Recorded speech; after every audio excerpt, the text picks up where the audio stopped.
Welcome to the Heartland Journals podcast with your host, Steve Abramowitz, editor-in-chief of heartlandjournal.com. Howdy, y'all. Welcome back to the show. I'm Steve Abramowitz, and this is the heartlandjournal.com podcast. If you like what you hear, please subscribe and pass it around. We only grow with your help, as I've said many, many times, and thanks for doing it, which I've also said many, many times, because we are very appreciative. On this show, we are focusing on our nation today with always an interesting person making a positive change in our community, where I interview people who are making an impact and are lovers of truth. Today, we are talking with special guest Billy Chrestman. On January 12th, 2024, William Chrestman, 51, of Olathe, Kansas, was sentenced to 55 months in prison, 36 months of supervised release in order to pay $2,000 in restitution by U.S. District Court Judge Timothy J. Kelly. According to court documents, Chrestman, a second-degree member of the Proud Boys in the organization's Kansas City chapter, made plans with other members of the group to travel to Washington, D.C. to, among other things, show their support for then-President Trump and protest Congress's certification of the Electoral College vote. On January 6, 2021, Chrestman traveled from Arlington to Washington, D.C. with others and met up with a larger group of Proud Boys near the Washington Monument. At the Capitol Visitor Center, an altercation broke out between police officers and a rioter that the officers attempted to arrest. Chrestman stepped in and prevented the arrest. This case was prosecuted by the U.S. Attorney's Office for the District of Columbia with assistance provided by the Justice Department's National Security Division. Valuable assistance was provided by the U.S. Attorney's Office for the District of Kansas. This case was investigated by the FBI's Washington and Kansas City field offices. Valuable assistance was provided by the U.S. Capitol Police and the Metropolitan Police Department. In the 48 months since January 6, 2021, more than 1,265 individuals have been charged in nearly all 50 states for crimes related to the breach of the U.S. Capitol, including more than 440 individuals charged with assaulting or impeding law enforcement, a felony. The investigation remains ongoing. Donald Trump pardoned everybody. Chrestman pleaded guilty to obstruction of an official proceeding and threatened a federal officer, both felonies, on October 16th, 2023. Hello, Billy. Thanks for joining me today. Are you talking to us from Kansas today? Yes, sir. Just outside of Kansas City. All right. And then you've lived there your whole life? No, actually, I grew up in Southern California, and I moved in 2004. I moved my family out here when my kids were old enough to start going to school because, I didn't want to raise them in the same environment I grew up in. So yeah, 21 years ago. Okay, that's about the time I left California too. Yeah, I left California in 2020, 1999, really. Or 2019, 2019. It's early, folks. It's early, folks. All right. What part? I went to school in Southern California and then was born and raised in Northern California. Went back to Northern California to start my career before Washington State for 20 years. Oh, okay. Yeah, it was in Southern California too, Ventura County. Yeah. Yeah, I was downtown Los Angeles and Venice Beach before the riots, and then that was the end of that. But this is about you, not me. And how has your it's not really that new, 20 years, but how has your community treated you since coming home and the pardons? Have they been supportive or hostile? I'm kind of mixed. Not too much hostility. I mean, I have had cans of soda thrown at my door. We think it was the neighbors because the walls were really thin. They were really nice at first until they could hear our conversations, I guess, me talking to people on the phone and whatnot. And then they asked an offhanded question one time because they knew I'd just gotten out of prison, and they kind of asked what for. And I said, well, it was political stuff. They said, and they asked, are you one of those Capitol guys? And I said, yeah. And then it got real standoffish, and then they moved. And when they were moving, just as they were leaving the parking lot, they ran up to the door, threw a bunch of cans of soda and ran real quick, jumped in the truck and left. Oh, real brave of them. Exactly. Wait till the last day and do a drive-by soda can throwing. Well, that's what the left does. You know what I mean? They're not known for their bravery, Yeah. Well, at least you stood your ground and they moved, not you. So there's that.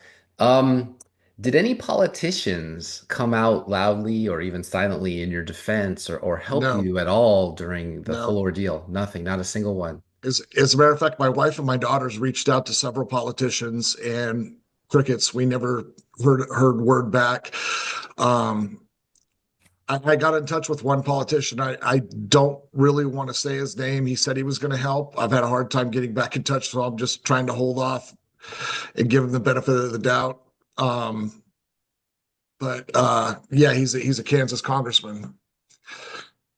So How about Laura Jean Kelly, the governor there? Has her office ever reached out? Or nope. so even when the pardons were granted, is there not some state function that would accept I mean, how do you get all your rights back just because Trump pardoned you and gives you a letter? Does that mean that you have your gun rights back, your voting rights back, everything the state should grant you, or has there been Well, my roadblocks? lawyer, no, my lawyer said I have all my rights back. Nobody got in touch with me. I had to, kind of dig and find out for myself. But from what I understand, I've got all my rights back. But there's things going on that I'm not sure if the American public realizes that when we come out of prison from this stuff, we're fighting obstacles like finding out some of us are getting pulled over for a minor traffic violation. And then next thing they know, there's 5 police cars on there and all guns get drawn out because our backgrounds are still coming up as domestic terrorists or whatnot. Um, Didn't somebody in I Indiana get killed? Yes, he got shot. That's kind of a funny situation, and I don't mean funny as comical because it's absolutely not. But I mean it's I don't know exactly who was at fault, and I don't want to say that the J6er was at fault. I mean he was definitely going through a mental crisis, and I could understand it with everything we went through. He was definitely it appeared to me when I saw the video that he was scared to death that he was going to go back to prison. And when you look at most of our charges, like for instance, I had no violent charges whatsoever. I committed no violence that day. I was real respectful of the police. We even helped clean up at the Capitol. We organized people to pick up trash, and we stopped people from breaking statues, and we pulled people off the cops. And I was hit with some of the most egregious charges. You know what I mean?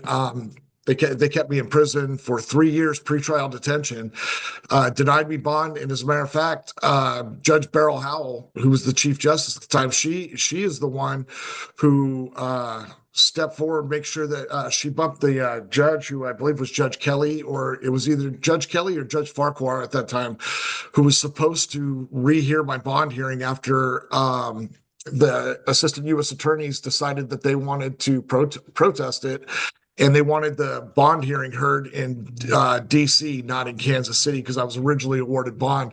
But she got up on the stand and read me the riot act. I've never heard of a federal judge actually cuss on the bench, and you know what I mean? She blamed me in particular for everything that happened that day in her city and why her city is quote unquote a war zone now with tanks on the street, machine guns on every corner, razor wire and everything else. And she created what was called the 6 Chrestman factors because my last name's Chrestman, and it was a new way to deny us of the Bail Reform Act, which was a law the liberals passed in D.C. That allowed people to get bond without having cash. And she, it was stuff like if you're just accused of being part of a group, if they stated that you planned to go to Washington D.C. that day, if you were carrying anything that looked or appeared to be a weapon, stuff like that. I mean, there were 6 factors, and they only had to find one, according to her, to keep anybody from bond, and that's what they started using to keep people in jail for pretrial detention. So was that, and that's a lot to unpack, but is that how we kind of get down to the axe handle that was apparently purchased the day before on January 5th, wrapped in an American flag that was pointed at Right. police hostility? Is that your one of 6 that was said, well, you're going away forever because you had that, or how'd that Well, all come? all six of the factors dealt completely with me, and they were like very unique. None of these factors had ever been considered before in regards to bond, and they were utterly ridiculous. I mean, it had nothing to do with dangerousness or anything. The argument can be made that I had an axe handle in my hand, but yet I was in a riot for 4 hours, never once hit anybody with it, didn't threaten to hit anybody with it, never used it in a menacing or threatening manner. And it was a makeshift flagpole is what it was. Hmm. And I'm sure there's plenty of video that shows exactly that, right? Right. Was that allowed? Was that admissible? I mean, it seems to me like you'd probably be sitting there, unfortunately, having to go back to jail at night, but saying, let's just find me guilty so that I can appeal this immediately because no other judge can be this ridiculous as this. It was the whole thing was just ridiculous. I mean, judges are not supposed to be able to legislate from behind the bench. Laws are made by Congress, not by the judges. The judges are supposed to interpret those laws. And she created a brand new law, and I was the first one, and that's why she called it the six Crespin factors. And then they Hmm. they turned around and used that to revoke the bond of the rest of the Proud Boys and put them in jail pretrial detention. Well, that is Because I literally the definition of legislation from the bench. If she's creating a whole new law for a whole class of people just because it was her court, that's not good. Okay, so let's try to come back down to earth here for a little bit because that's crazy and it's just overwhelmingly it boggles the mind.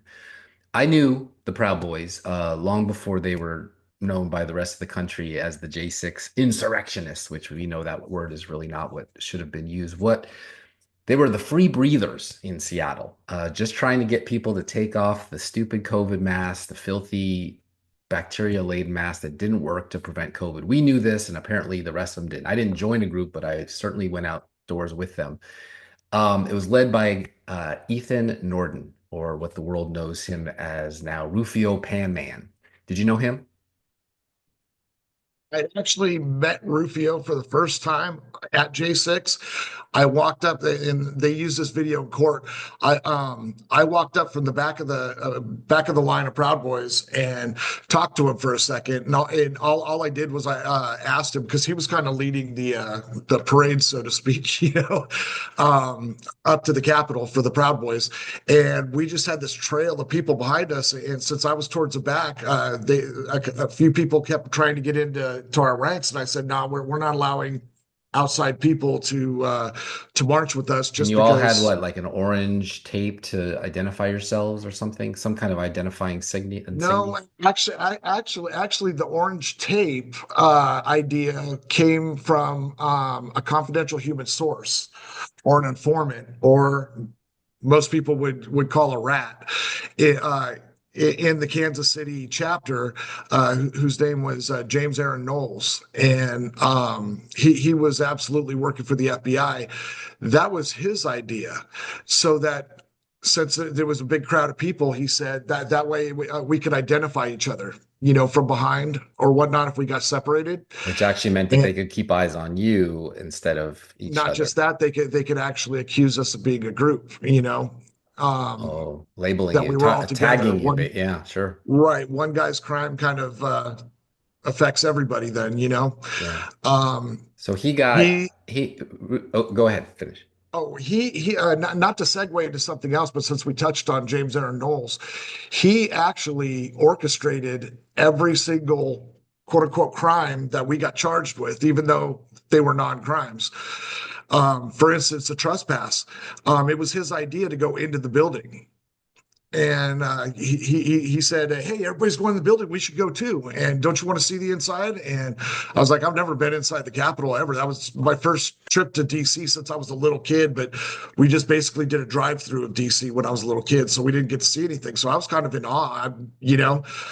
Never been Did you inside." identify him as an agent, an informant, a like what was his ultimate now that we've seen was he on the payroll of the FBI or the ATF? How did he get? Well, the funny from what we understand, and I'm not sure if this is all facts, but this is what we were told, was that he was working for a long time for the state of Kansas, and he was infiltrating like ultra right wing, supposed quote unquote right wing groups, because I'm not sure exactly what that means anymore, but like uh, Nazi groups, stuff like that, which there's very little of, but Right. he was infiltrating them back in the day, back in the early 2000s, I guess, I think is when it was, and So his working job for was technically an infiltrator of right, hate groups, let's just say, or at least what Media Matters called right. hate groups. So he was very well trained when it came down to you guys on that day. Right. And even going back further than that, because he and I actually got into the Proud Boys at the same day. We got our initiation the same day. And that was probably about 2 years prior to January 6th. And I always thought he was kind of like a wannabe, just because he was so zealous and over the top about everything. Um, Trying to get everybody to go to rallies, always talking about Antifa and quote unquote effing up Antifa, and he couldn't wait. But there was also a lot of other weird stuff. Like he was really into trying to get everybody to buy cocaine, and that was it. That was it. He really wanted, and I'm like, man, that's not my thing. You know what I mean? Right, turn it into a biker gang, then it becomes a federal offense, some kind of drug dealership. Okay, so Rufio got 18 years for seditious conspiracy. Of Um, course, Enrico Hold on, my Tarrio. battery's running low. You mind if I plug it in real quick? No, go right ahead. I'll ask. Can you hear me ask the question? Yes. Okay, so we know Enrique Tarrio from Miami, he got 22 years, the longest sentence handed down, and he wasn't even there that day. So the night you arrived in Arlington, January 5th, he wasn't even there, right? Right. Did you know him Um, prior to being from Kansas and no, him I from had never. Florida and Pan Man from Seattle, pretty far apart, spread around the country? The only one I had met before. Um, Actually, the only one I met at J6 was Ethan Nordine, and I had known none of the other guys before until I got to the DC Gulag, and that's where I met Dominic Pizzola. He was already there. He got there like I think 4 or 5 days before I did, and then later on they brought the rest of the guys over to the DC Gulag. Right after their trial, Okay. before sentencing. Okay. So you didn't know each other prior. That's interesting. So None. US District Judge Timothy J. Kelly, he's the one that dropped the nuke on Enrique, 22 years, longest sentence for anybody. Same judge as you. Tell us about him and your trial. Was it obvious it was stacked against you, or did you have hope in your defense lawyers? Defense lawyer I had zero faith in. His name was Peter Cooper. He was a very, very liberal public pretender, is what we call them. We don't call them public defenders or public pretenders. At best, you're going to get from them is they might try to make you a better plea deal. You know what I mean? But uh, something about Timothy Kelly that I thought was odd. All those cases are supposed to be assigned to those judges at random. How did Timothy Kelly end up with like the vast majority of the Proud Boy cases?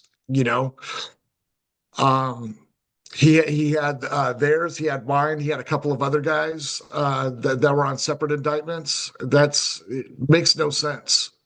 I mean, what are the odds of that? Oh, zero. So, and both your cases also were prosecuted by the U.S. Attorney's Office for the District of Columbia, the Department of Justice National Security Division's Counterterrorism Section, and the Department of Justice Criminal Division's Organized Crime and Gang Section, investigated by the FBI's Washington Field Office. Did you feel like the weight of the world was against you? Oh yeah. When my house got raided that morning, on it was somewhere between 4:30 and 5 o'clock in the morning on I believe it was a Wednesday or a Thursday morning on February 11th. Funny thing is I had realized that I was under surveillance and watching people getting arrested on the news. I had actually made contact with a lawyer here in Kansas City, and unfortunately, I couldn't retain him, but he did give me the number of public defenders in the federal system that he had heard good things about.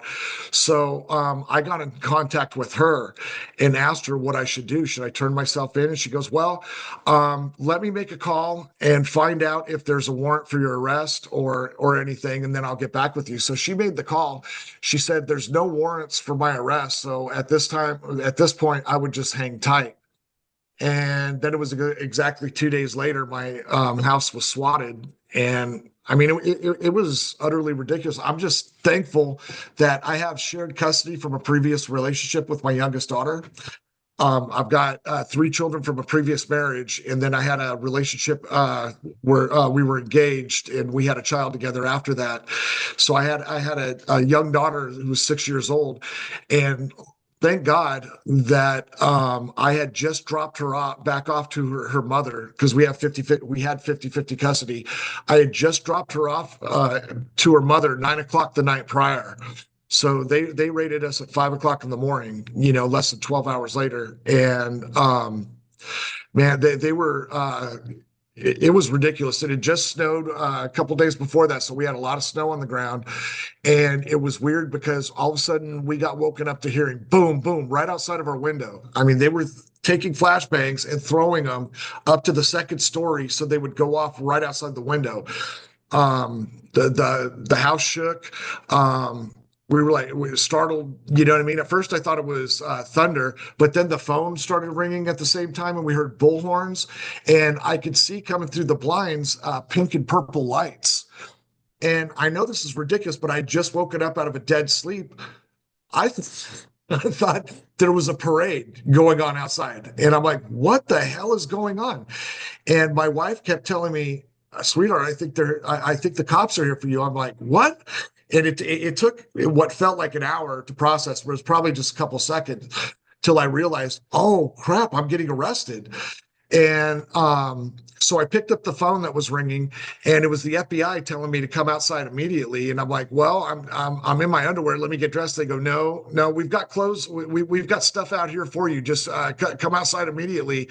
And I started to think, I'm like, they don't have clothes for me, So I told them I'll get dressed and I'll be right out. And they kept throwing flashbangs at that point, And I looked outside the window. I kind of peeked, and I saw police cars all over the place. We saw people standing on the corner, and it was dark, but with all the lights reflecting off of the snow and everything, it was surreal. It was overwhelming beyond. And I was scared, honestly. I didn't know what to do. I'd, never been arrested before, never, definitely never had the cops come to my house for me. And so I put on They would have thought those car keys in your hands when you're holding it up was a gun or something. You would not be here talking to us today. It's outrageous. Exactly. So I put some clothes on real quick, and my wife went with me, and I gave my wife my phone because I knew I wasn't going to be able to take it with me. And she went to my daughter's room to look out the window at first, and to see what was going on as I went to the front door. And I went to the front door, put my hands up, and they have a big MRAP, one of those vehicles they basically devised for Iraq for all the IUDs. The explosion. So, I mean, it's a big bomb-proof truck. That's an armored truck, and it's huge. I mean, the wheels on these things probably come up to my hip, and I'm 6'4". They're just massive, and they have a turret on top. And I was in the military, so I saw it. It looked like an M249 SAW machine gun sitting on the top, and it was manned, and they had lasers all over my chest and spotlights and everything, and kind of felt like an alien abduction in a weird way, because you couldn't really make a lot out, and it was super intimidating. And like I said, I just tried to turn myself in a couple days before that. It was overkill. It was meant to intimidate, embarrass, and ruin your reputation, everything else. So when I went outside, they arrested me. I was only in a t-shirt. It was super cold. Um, Kept us out there for about 30 minutes in cuffs, shivering, and they brought my wife out in her bathrobe. And I remember one guy was doing a lot of talking, so I said very very politely, I said, "Pardon me, sir. Can I ask what the charges are? What I'm being arrested for?" And he popped off and he said, "Do I have to look like that's my job?" Because he was dressed all in tactical gear. He was really high on his own authority.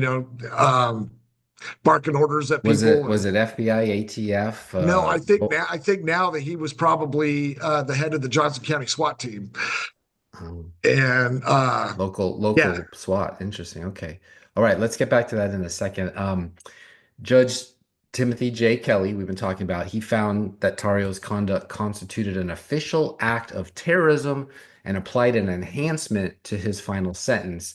That's the same overcharge that Matthew Perna got, and why his aunt says he committed suicide. She also said the prosecutor told her after he should have hung on a little longer. They didn't think that was going to stick. Pretty evil in itself to admit they overcharged, but also to tell right. her that while she's grieving. Did you get that threat of a charge of terrorism? I was told that if I did not take the plea deal, that was going to be put on me, because see, when you get charged, I So mean, the think so the about. threat of no deal was to overcharge with terrorism, and Absolutely. terrorism is the one that makes you go away forever. Right. That's how the federal court system, the prosecution wins so many cases. It's because you're under the weight of the entire government. They've got resources and assets at their disposal that are endless. Um, the cost of a defense is utterly ridiculous. Lawyers were wanting 30 grand just basically as a retainer for these cases, and that did not even get you anywhere near trial. Some guys had spent over $100,000 before they were even given a trial date, just on status hearings, filing motions, whatnot.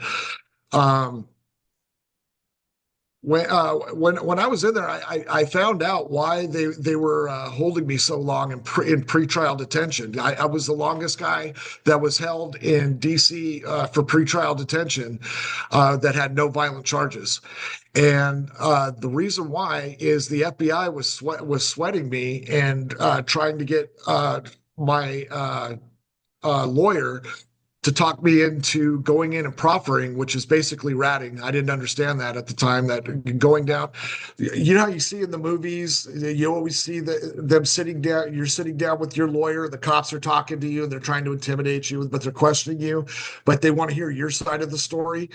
That's what I originally thought proffering was, but no, proffering is when they just want to question you about everything and they want to try to get you to testify in order to make a deal. And they were trying everything they could to get my lawyer to get me to talk. And just before the Proud Boy leadership trial with Tario, Nordine, and Pizzola, Real, and Biggs went, they made they called my attorney and told him to tell me about an offer. And what they said is, if I would go down there and talk with them, and if I was willing to testify, that they were willing to make me a considerable deal. And my lawyer asked what kind of deal are we talking? And they said, well, this is what you would call a sweetheart deal. And he said, we're even considering time served and misdemeanors only. If I would go testify, and I said, I'm not going to do that. I don't even know these guys. You know what I mean? I'm not going to sit there and go and sit on the stand and be creative with which is what they wanted. It's what they want you to do. They want you to just be creative, make accusations. It doesn't even care if it sticks.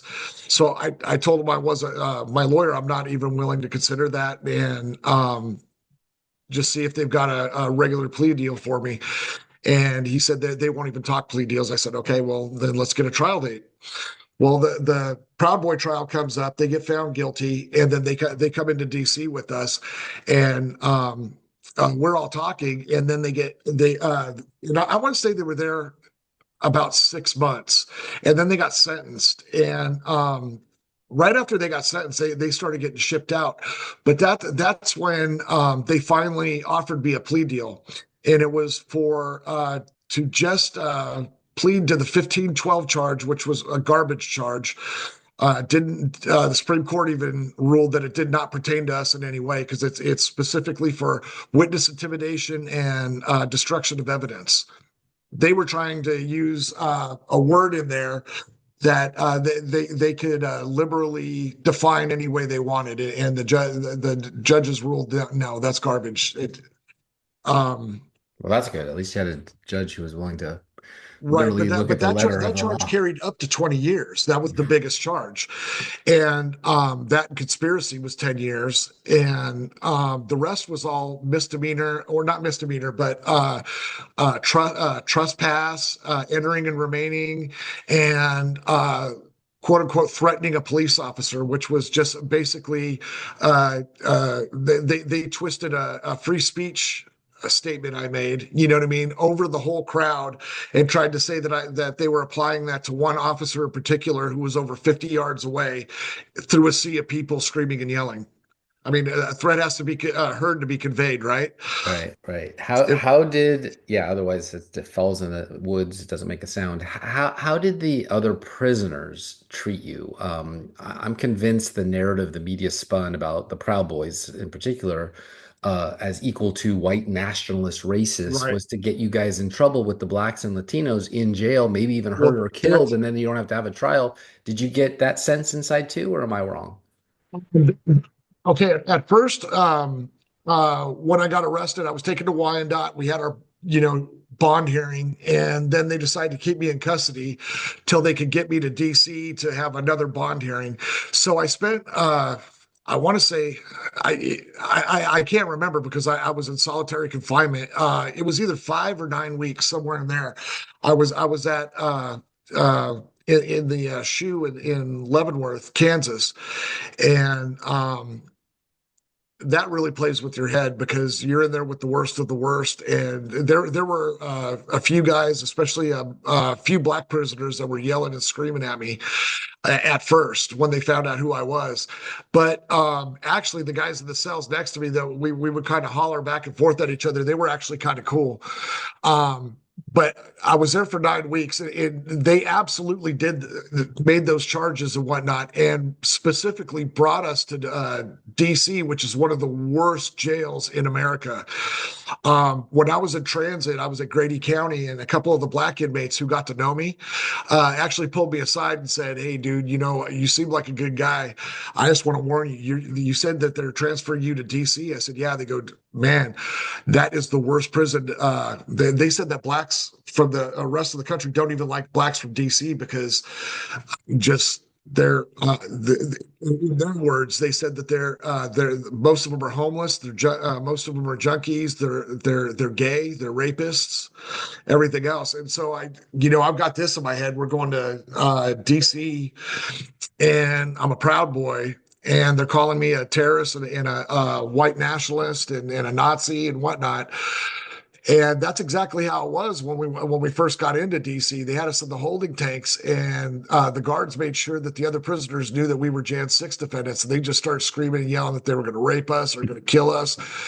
One of them even flashed a knife. I mean, he had a knife, which they call a dog over there. He had a dog in the cell. You know what I mean? Flashed it out, and I mean, they didn't care. Wow. And this was the holding before you actually go into the main prison. Yeah, that would have done their work for them if that was they kind of gone a different Well, yeah, way. and for the first year, anytime we went to medical or anything, or we were around any other inmates, they would have to separate us, and the other inmates would be screaming through the windows, banging on the windows, saying that they were going to kill us. You know what I mean? Calling us Nazis and racist ass Trump supporters. But it kind of turned. As a matter of fact, it really turned, especially when we started acting as a group. You know what I mean? We acted as a unit, the J6ers, and we Singing wrote singing the everything national anthem at night and working that in together on between. cleaning the places. Yeah. Yeah, that they put us in the worst pods. They're the filthy, dirty. We refused to live like that. So we started demanding that we wanted paint, we wanted cleaning materials, this and that. So we made the best of it. We spent like 4 weeks scrubbing like a unit, that whole place, and painting it and whatnot. And we found out why they gave us the products, and that's because they found out that Congress was coming. Oh, they'll let you do the work So to yeah, make we it had look that place nice. Okay. sparkling, and we were kind of like, man, we kind of should have left it the way it was. We didn't, you know what I mean? It's so they could see what we were really living in, and but when Congress came and everything, and we started getting on the federal U.S. Marshals, because they're ultimately, we're in their care. They're responsible for us, and we raised such a fuss that they changed all kinds of stuff in that prison, and due to Congress coming down, and that's when the other inmates throughout the rest of the jail were like, man, we need to start doing like these Jan Sixers. Look at what they do. Anytime a cop does anything, they write them up. The cop beats them up, it doesn't matter. They all write them up. You know what I mean? Now Yeah. the cops aren't beating up the J Sixers anymore. They're afraid of them. They're putting actually the nicest cops in there, not the ones that have brutality problems and whatnot. And we How got the many food. how many would you guesstimate of them of you there were in there at the time? It would fluctuate depending on, because a lot of people were moving in and out. Some people were only in there for a couple months, some just a year or so. But at any one time, it was somewhere between 20 and 40 people in that pod. And would you say that they were 99% on the same page with you? Everybody was No, feeling, no, and that's something I want to make absolutely clear, is that I used to get a lot of flack from our supporters outside, saying that you're making the quote unquote movement, the J6 movement, look kind of bad, because I would point out to people when we were in there, be careful who you're giving to and who you're supporting, because not everybody in here is a patriot, not by a long shot. I would say about 60% of the guys that were in there were patriots. But I would say only maybe about 40 or 50% were actually true patriots. And what I mean by that is we had a couple guys that were absolutely admitted Antifa. They bragged about that they had orders that day to start a riot and to get MAGA members shot as by Capitol Police, by the government, and their whole thing was to cause chaos that day. And they all dressed as MAGA, and they openly bragged about it. And the reason why they did that is because they knew that we weren't a bunch of prisoners in there. Like we weren't. Vast majority of us, 99% of us, had never been arrested before in our lives. You know what I mean? We didn't have that jail mentality where, you know what I mean? You beat a snitch out. You know what I mean? You know what I mean? So they were openly bragging about it, and yeah, one of them's name was Josiah Kenyon, and the other one I can't remember his name, but he was actually the most proud. The guy I can't remember his name at the moment. He was the one that was the most proud about it, and saying that Antifa and Proud Boys and MAGA should actually be working together. hmm. And I'm like, Well, that's interesting because prior to January 6th, the Proud Boys, at least where I was in the Pacific Northwest, were known for pushing back against Antifa, the anti-fascists, so to speak, that the same fascists that went on to burn down a federal building in Portland with people inside, and just this week caused about $1 million of damage at the University of Washington campus in Seattle, still getting a pass by police and governors. When you were in Kansas, did you confront Antifa or BLM during their riots? we didn't, and that was one of the decisions that our chapter president at the time, he didn't want to go do. He didn't want to go confront, and I was kind of like, well, what's the point of our existence, because how I got turned on to the Proud Boys was I was just arguing with liberals and stuff on social media, and just usually using rational, because I used to kind of like lean liberal because I was confused. I hated the Bush family, I hated the Bush politics, and I equated that as republicanism, like all Republicans were like that. And I didn't realize that there's a difference between Republicans, conservatives. Like, you don't have to be one to be the other necessarily. And I believed in like basically the Republican tenets, but I thought the party was just a total lie, because at that point, I mean, who'd you had? You had like the Rumsfelds, the Cheneys, the Bushes, stuff like that. So I tended to lean more liberal, but it was when I was debating people online on Facebook or whatnot, I wanted to prove them wrong. So I started investigating. I started realizing, wait, you kind of have a point, you know what I mean? And realizing that I was standing on false principles and whatnot. So I would debate other people, and I started finding out that most liberals were just purely emotional. Their beliefs were based entirely on emotion. And so I started arguing with them, and it would always get to the inevitable where have you ever heard the troll king rules on debating people on the internet? First person to call the other person a Nazi loses. Right, You know what I right. mean? Because Yeah. it's just the easy go-to. And that's what they always it always turned into when they got frustrated, and they would just call you a Nazi. I mean, I've got kids that are, quarter Jewish, half Mexican. It doesn't. If I'm a Nazi, I'm doing it all wrong. Yeah, you're the My worst wife, Nazi ever. yeah, my wife's half Japanese. I mean, I'm not. Yeah. So, Tom Homan is back, and he's at ICE, and he's deporting illegal criminals. I think he's doing a pretty good job. But Tom Homan appears to have met with an associate of the Proud Boys like 4 different times. At least one of these instances was a private meeting held in Chicago after the 2024 presidential election to talk about deportations. Terry Newsom. Did you know Terry? No. No. Do you remember Kyle Rittenhouse, the trial that, yeah. Yes. So debate moderator Chris Wallace asked Trump if he was willing to condemn white supremacists and militia groups and tell them to stand down and not add to violence during recent protests in U.S. cities such as Portland, Oregon, and Kenosha, Wisconsin. That's Kyle's case. Trump agreed to do that, asking, "Who would you like me to condemn?" Biden interjected, "The Proud Boys." Trump then urged the Proud Boys to stand back and stand by, but quickly turned the conversation to Antifa, a left-wing anti-fascist ideology whose adherents he has blamed for violence and protest in recent months. Did you hear that at the time, and did you think Trump was speaking directly to you?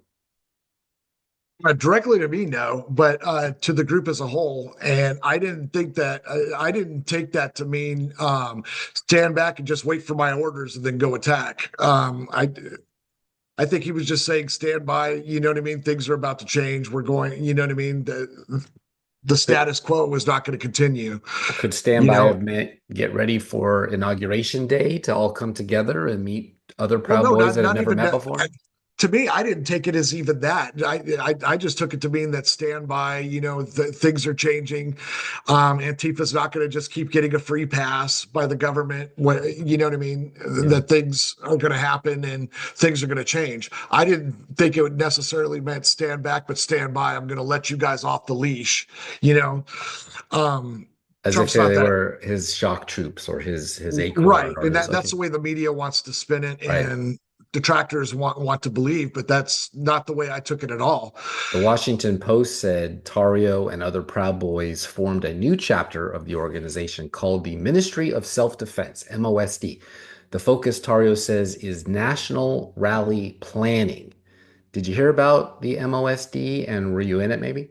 No, I wasn't in it. I had heard of it, but you got to realize okay, I got into Proud Boy, and this is kind of important because this is why I was so attracted to the Proud Boys. I got into the Proud Boys when some of the people I was debating kept calling me a Proud Boy. I'd never even heard the term before.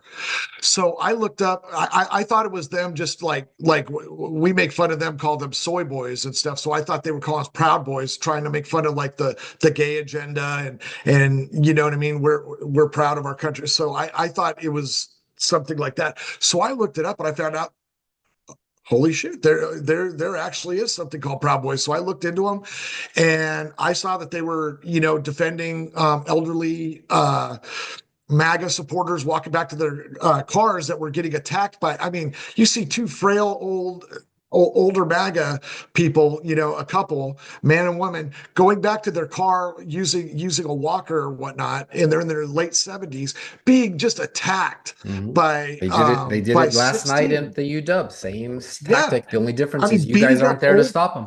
Yeah, beating up old people. You know what I mean? 16 people wearing masks, whatnot. And then I saw videos where they tried that crap, and like two Proud Boys came over and just kicked the crap out of all 16 of them. You know what I mean? And I was like, yeah, I want to do That was that. Padman. Yeah, I want to do that. Yeah, exactly. And seeing videos, especially of like Ethan Nordean's punch heard around the world, Yeah. where the guy hit him with the baton and he turned around, cracked him, knocked him out cold, fell over like a tree. And a guy who's out there, unfortunately, this guy, really good dude. He's either from Portland or Seattle, but his name's Tiny. He's a Polynesian guy. I believe he's Samoan, and he used to be hardcore leftist, and he did the same thing I did, started debating Yeah. people on the right, and realized They they don't had a like to point. show pictures of him because that would take away from the white nationalist Christian, MAGA fanatic. Well, there again, there's the point. And here's what I'm getting to with the Ministry of Defense and everything. The whole point of Proud Boys is it's all a joke. I mean, it's serious, but it's a joke. Everything's a troll. Nothing is. We don't take ourselves seriously. Like at a couple rallies, some of the left started where they were protesting LGBTQ. Some of the left started yelling, "Oh, you guys are all just repressed gay men. You know you are. That's why you act like this." So a bunch of our guys started grabbing each other's asses and going, "We are gay. We are gay," because it doesn't matter. This is all stupid. It's all a joke, Right. Which they are And too. that's It's the kind of a Ministry of protest to Defense. them. Yeah, I get it. Yeah, the Ministry of Self-Defense. It's all a joke. This was organizing security for rallies, like where to meet. If this happens, we're going to disperse and go over here. We're not going to give the left what they want. You know what I mean? Who our Yeah. contacts are if you get separated, stuff like that. It wasn't. Yeah, I thought the case of Joe Biggs was very sad, a veteran, PTSD. Uh, He got 17 years at the Federal Correctional Institution in Talladega. Ugh, I can't imagine that. He said his group, known as the Seditious Five, are suing DOJ for $150 million. You in they on got. that, or are you suing too? I'm all about it. I'm all about it. But in my opinion, they are asking way too little. Way too little. What happened to us is everybody keeps saying, what's the precedent for asking for this amount or that amount? My point is, there is no effing precedent in U.S. history. Never before has the U.S. government come together. Every single department worked in conjunction by this little group of controllers. You know what I mean? That you want to call them the deep state, whatever, but you know what I mean? They're the career bureaucrats, um, and politicians and outside sources like some foreign governments, you know what I mean? But in particularly George Soros. There's Ukrainian involvement with all this that's going to come out, and I can't wait for this to come out because it's going to blow people's minds. That there was actually Ukrainian soldiers paid for by a certain political party. We have the receipts to it. Um, and we have the facial recognition. We know exactly who they were, what the soldiers were. You know what I mean? We know their Yeah, rank. there's that one guy And with the tattooed face who was he moved on to the, what do they call it? The front, the something front, I forget, the Patriot Front or whatever, some joke of a, Patriot Front, yeah, people yeah. have uh, different mixed opinions about that. I personally lean towards they're a federal thing like Antifa is. Ultimately, when you get down to it, they're controlled by you know what I mean, In some way, shape, or form, this has to be, government. yes. It's the only ones Right. who would be motivated to even participate like that. All right, so we're almost out of time here, but I want to just get a couple out here that I'm curious about. Um, when you were in jail and you were kind of going through this, did you expect Trump to keep his promise and pardon you and everybody else, or were you surprised and obviously relieved? No, But no, no, no, no. I was relieved when it happened because there's always a chance something could happen, or You know what I mean? That you like, We I could have mean, I think lost. You we've could have all, lost for one, like you right, did. right. But we've all seen it before. I mean, you back somebody, you really believe in them, and then you find out later that they, you know what I mean? It was all Mhm. a game or something happened. They flipped on you. You know, flip sides with politicians, especially, you know. But to be honest with you, no, I never had a doubt that Trump had our back and that he was going to make good on his promises. That's good. And that's why I'm so pissed off that I capitulated and took the plea deal. My youngest daughter was begging me to just come home, and she was in therapy and everything else. She was 6 years old when this happened, Totally and human, she totally believed. understandable. Yeah. But still, at the same time, you know what I mean. I believe that if I took this plea deal, I didn't have to rat on anybody and stuff, which would have never happened. But I didn't have to rat on anybody. All I had to do is take responsibility for the 1512 and the threatening a police officer. And then with my First Step Act, I would basically have had more time in than I needed, and I would go directly home. I would be home with my daughters a year early before Trump got in, you know what I mean, to pardon us. So I was like, you know what? That's worth it. I could get home to my daughters, especially my youngest. She's having a really hard time. She's begging me just to come home any way I can. So I did it. Yeah. And what It's a what did the government do? very They did sad, like they torturous did like they psyop. Yeah. yeah. And the government did like they always do. They tell you to have faith in them and we'll make you this deal, we'll do it. Nope. Took me over 9 months to get home after that. So in reality, I came home 3 months before the pardon. Wasn't worth it. Biggs I should have kept calls my middle Trump. finger up in the. Yeah. What's that? Biggs calls Trump God Emperor Trump. Do you respect Yeah, Trump that much too? no, but because no one takes the place of God. And I'm not just saying that to sound morally superior or anything, but no, I don't think of him as a God. Um, I don't think of him as an emperor. He is what a president should be. He's by far the best president ever in my lifetime, and I would start to argue possibly the best ever. Um, I love Trump, and I really want to believe and think that he is being guided by God. You know what I mean, or at least an instrument of God Well, he at dodged this that point. bullet for some reason, and we prayed hard for that. So I'm glad I mean, a that fraction of a second turned his head the right. You know what I mean? It got clipped. yep, fraction of a second, fraction of a millimeter. Yep, exactly right. When you think back, that's the last question. I gotta let you go. Uh, to January 5th, 2021, 4.5 years ago now. Um, what are your thoughts on America? Greatest country on earth. I love America. I love this nation, and that's what a lot of people don't realize. They want to call us traitors and whatnot. That was an obviously stolen election. We stood up and made our voices heard and protested that. And I'm not sorry for a damn thing I did that day. Um, I love this country, and if like they say, you know, the only thing necessary for evil to triumph is for good men to stand back and do nothing. And you know, Where I sit, when I look back at the events that led up to January 6th, whether it be the Antifa or BLM riots and all the things that you guys were just doing as a street level uh, uh, counter protest to them and what they got away with, I'll never forget the anger, the vitriol, the unfairness that we all felt on January 6th, where you were actually on the street and I was at home watching it on TV. We all who were patriots and voted for Trump the first time felt that this was some sort of uh, vocal, outspoken First Amendment right to say this isn't cool. Because people also forget this was there. Ted Cruz was leading a group of legislators to overturn the election that we all felt was somehow mysteriously extra 20 million votes never to be seen before or again weren't legit.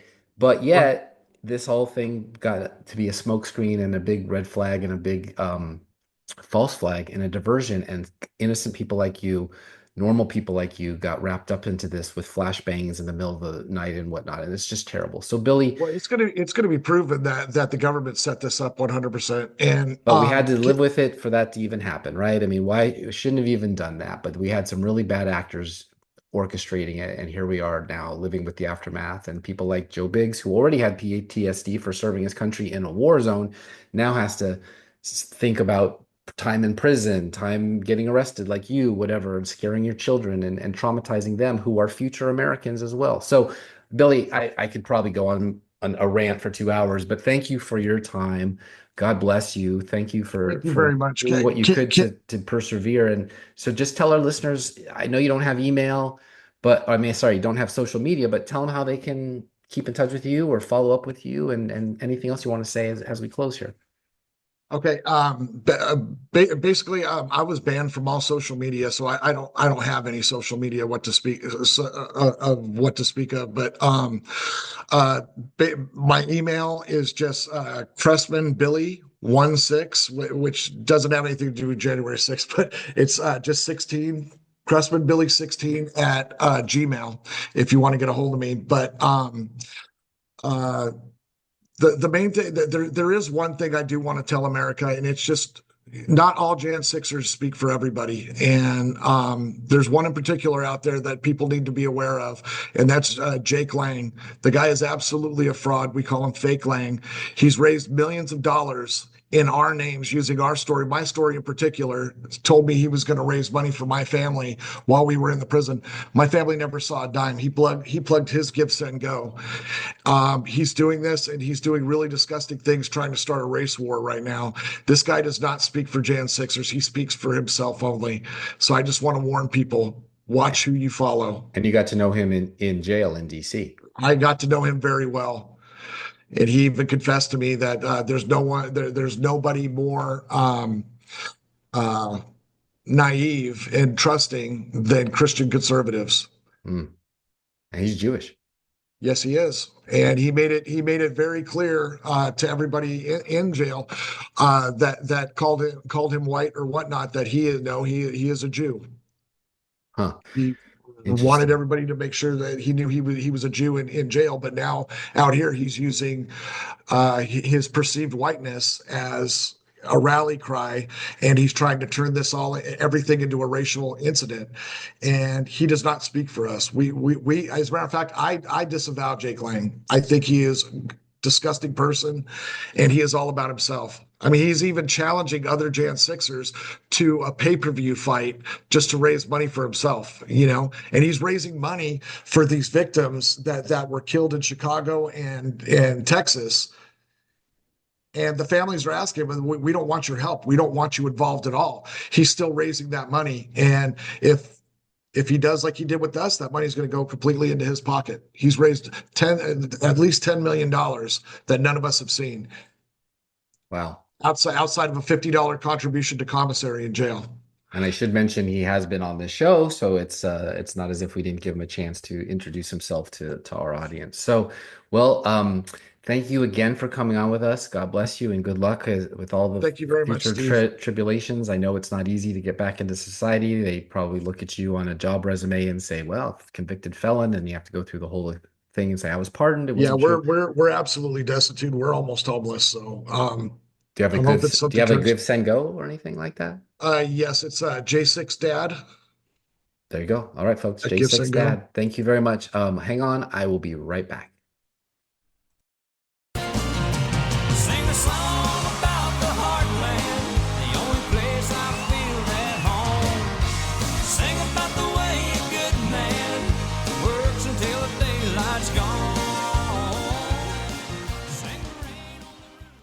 Thanks for coming back. Hope you enjoyed that. It's that time to remind everyone to please subscribe to heartlandjournal.com. That's how we grow and keep this content free for you. Now, real quick, Heartland Journal news. This show went a little long, so we'll do it quick. First of all, congratulations to the winners of the first annual Heartland Journal Music Awards. We had our winners, Dennis Quaid for Reagan, playing Reagan, Lanny Wilson, female artist, Zach Bryant, male, and Kelly Riley for her role as Beth on Yellowstone, as voted on by y'all. Thank you. They were all great. I'm excited to deliver the statue I had made by Malin in Tennessee's Amish country. I've got the real brass nameplates right here, so we'll put those on and mail them out. It'll be fantastic. Where are the 20 million missing Democratic votes? Elections are the ultimate paper trail, right? Every high school in America does this every year and without problems. One vote equals one person. Nobody gets two, or like pre-Civil War, 3/5. Man and women over 18, you get one, thanks to the 19th Amendment. For the ladies, I've always say follow the money. If you want to get the heart of the crime and catch the criminals, well, ballots are paper and electronic records, each one attached to a person. If it's legal, great. If the vote was cast illegal, it's easy to prove. In 2004, John Kerry received 59 million votes. In 2008, Barack Obama exploded and 69,500,000 votes, 69,500,000 votes. In 2012, 4 years later, Obama runs again, 65.9 million votes. Okay, less votes, but a lot more than Kerry. Then in 2016, Hillary Clinton runs. Hillary got 65,900,000 votes. Almost exactly the same as Obama. So this is where it starts to get a little fishy. In 2020, Biden explodes and it receives over 81 million votes. By the way, the guy didn't really campaign. Everyone's like, oh my God, this is a record. Was Biden that popular? Did I miss something over the past 20 years here, or 45 for his career? And 2024, Kamala Harris, 74 million votes. Definitely still lots of votes, definitely. California counted for a month. There's almost 20 million votes missing from John Kerry, who almost won, if you remember. Where did those votes go? People need to go to prison, and I'm betting a lot of them are being deported right now to El Salvador that were not legally eligible to vote. Texas's AG Ken Paxton just made some arrest in Frio County. So maybe we're getting somewhere. All right. In other news, there are currently 44 judicial vacancies. There were only 31 vacancies at the district court level when Biden left office. The others have opened after the election. 40 are district court seats. Only 4 are appellate court seats. But many of the district court vacancies are in red states with 2 GOP senators, and they work to keep the seats vacant. For example, 7 of the openings are in Texas, 4 are in Louisiana, 4 are in Missouri, 4 are in Florida, and 3 are in Alabama. That's 22 of the 40 district court vacancies. The ACLU and other liberal groups aren't running into those courts to seek injunctions. Most significantly, there are 179 appellate court judges in the federal system with only 4 vacancies. The Biden admin and Schumer worked hard to fill all the open appellate slots prior to Trump taking office. 1 in the First Circuit, 2 in the Third Circuit, and 1 in the Ninth Circuit. Nutty Ninth, they call it. 2 of the 4, 1 in the Third Circuit and the Ninth Circuit, only happened after Trump was elected. So Biden left only 2 open. There simply aren't that many spots to fill, and the administration is still trying to get its department officials confirmed. Now you know why we have injunctions being thrown out at these people to stop Trump, by these people to stop Trump from doing exactly what we elected him to do. All right, everybody, that is it for this episode. Thank you, Billy Chrestman, for showing up on January 6th and standing strong for freedom of speech and freedom of association. Your trials and tribulations are extreme, and I hope you find justice and peace, sir. This is goodbye for now. I'm your host, Steve Abramowitz, editor-in-chief of HeartlandJournal.com. See y'all next time. Peace in our time, and definitely glory to God. Yeah, I've been dreaming of the wild, wild plains, walking where the pine trees dance, where the river runs deep and the bird calls sing. Any views or opinions represented on the podcast are personal and belong solely to the creator and do not represent those of people, institutions, or organizations that the creator may or may not be associated with in a professional or personal capacity unless explicitly stated. Myself ever get this far from the heart.